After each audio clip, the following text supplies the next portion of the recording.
Hello ladies and gentlemen, and welcome to an episode of Career Mode Goodness. And today I feel a little bit like Justin Bieber. Not in the sense that, you know, I'm wearing my pants down low so you can literally see my arsehole or anything along those lines, but in the sense that I'm actually fed up of some shit.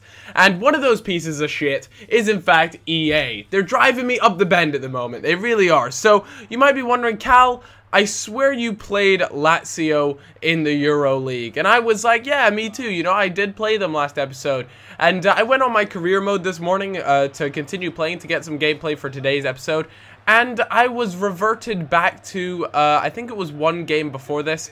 And I was literally stuck. Like, I couldn't find the save where I had saved the game. And I obviously, as I've always done, I always save the game after each session, and none of the games that I'd played were simply there. I had played tons of games, literally hours worth of gameplay ready for you guys, but I went back on, and what do you know, I was miles back. I mean, I say miles, I mean, in the sense of YouTube, it was only one episode behind, so if you guys would be so very nice enough to simply erase your mind of the last episode and pretend nothing happened, because this is where we're going to have to start off from. This is where, according to EA, was my last save, so I'm actually really in a bit of a irritated mood because some awesome stuff happened, some awesome results, some tight things went down, and I just feel as though it's kind of annoying. I mean, I would really be interested to know if any of you guys have had any of those sort of issues or just any sort of issues with career mode this year. I mean, I've heard about the whole freezing the freezing of career mode, and then you just simply can't play anymore. But do let me know, because I'm thinking of stockpiling like quite a few different stories that I've heard, and please guys, be truthful in what you type in the comments, and I'm gonna go and speak to EA about it, see, you know, if there can be anything done. Maybe not FIFA 13, but FIFA 14, or just whatever happens, because I feel as though, you know, us career mode people, we kind of got dicked on this year. I don't think there's been this many issues in career mode as there has been this year, so do let me know, guys. I'm here to kind of help out, because this has really irritated me, and like I said, I'm in that Justin Bieber, I'm fed up mode right now. So yeah, as you guys can see, I had a game against Napoli, and this was the first leg. So, last time, I mean, I played against Lazio, and I think the first leg was 2-2, but we have to erase that from our memories, unfortunately, and we're gonna have to just go ahead and do the shenanigans.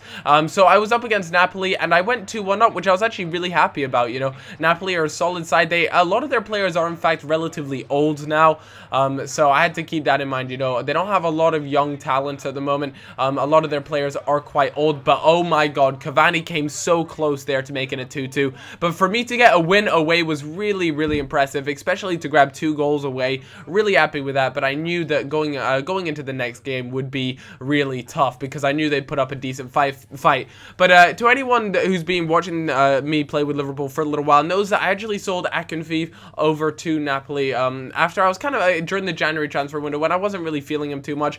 Someone actually said that he wasn't a big fan of my current keeper. My current keeper is amazing. I really like him. I really think he's doing a class job at the club at the moment. He's making some quality saves, and personally, if anything, he just seems stable and reliable, and that's exactly what I personally like in a keeper. He doesn't make those sort of huge dramatic saves that, you know, makes this epic save or anything, but he's just consistent, and that's exactly what I want, man. So with that being said, we had to move on, and we had another game, and this was against Man City in the FA Cup. Last time, in the last episode, it was actually against Chelsea, and I ended up losing, but it was in the 7th minute here. Sinclair, who is playing really well for them at the moment, you know, whenever I see, you know, how Manchester City did in the week fixtures, Sinclair always seems to be involved. You know, he's got quite a few assists, he's got quite a few goals for them, and overall I'm just very impressed with how well that he is doing at Man City. But like I said, they went 1-0 up, and I find it so tough to play against Man City because they all, for some reason, have fantastic dribbling. They all seem to be really good on the ball. Obviously, the likes of David Silva, Aguero, you know, those sort of players, they are naturally amazing at this, you know, at dribbling, things like that. But I just feel as though they have so many great dribblers. It is really tough, and you have to be on top of your defending game. But a nice through ball there, through to Sturridge, and unfortunately, Sturridge decided to pull up there. Wasn't worth running for, and I'm not too sure he would have actually made it anyways. Man City do do still have Nastasic on their side, and Nastasic, for me, when I played at QPR, was just a magnificent centre-back. I was really impressed with him, and, you know, he's a real force to be reckoned with. He grows tremendously well, and that's another question that I get asked very frequently, which is, you know, Cal, I want a young player who's going to develop well and that sort of thing, and there are websites out there which will show you how well they develop. Personally, I don't like using those too much, just because I feel as though it kind of ruins the surprise for you, I suppose is the way to put it. It kind of ruins the enjoyment of Ultimate Team sometimes, Ultimate Team, what I'm talking about, of career mode sometimes, just because of the fact that I kind of enjoy finding out if someone does really well. For example, Muriel, he ended up going almost up to a 90 when I was with QPR, which for me was immense, and I really didn't expect something like that. But what a finish from Aguero there in the 66th minute. That was just sheer class, and I was 3-0 down in this FA Cup tie, and I know Man City are a quality side, so I wasn't going into this, you know, feeling that positive, but, it's, you know, I didn't expect to lose 3-0,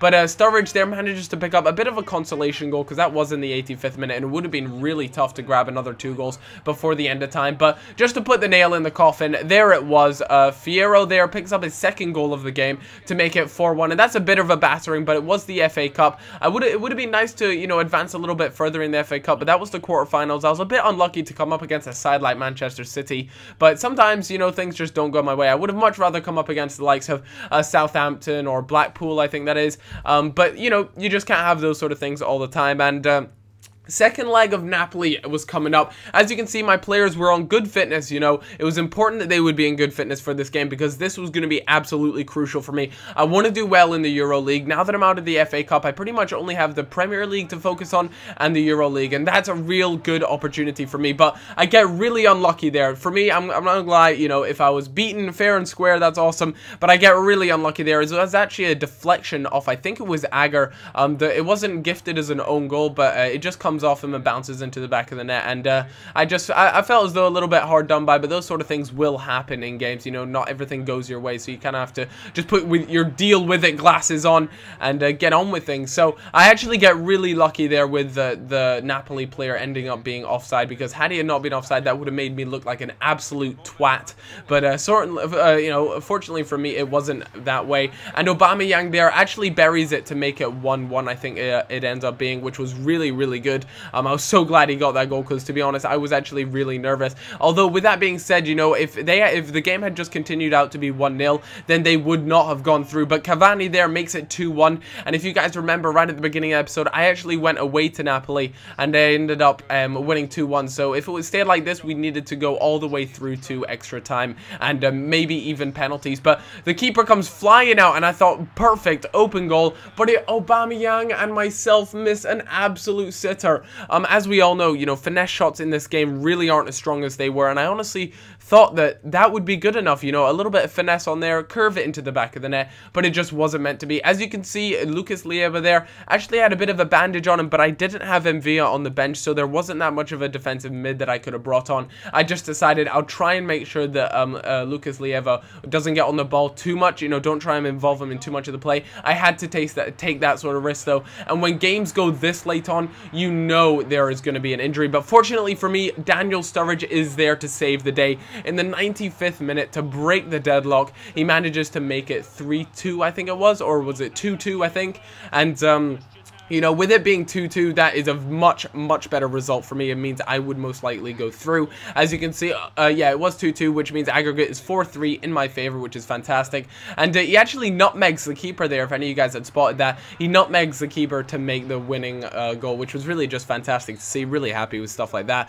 And there we have it, guys, 2-2, and it means we progress on to the next round, which I'm actually really happy about. It's kind of a second chance, I suppose, but EA was dicking me all around the place, and I would really appreciate it if you guys could leave a comment with how EA have dicked you about the place. So I'll see you guys until then, and don't forget to leave a like. See you guys.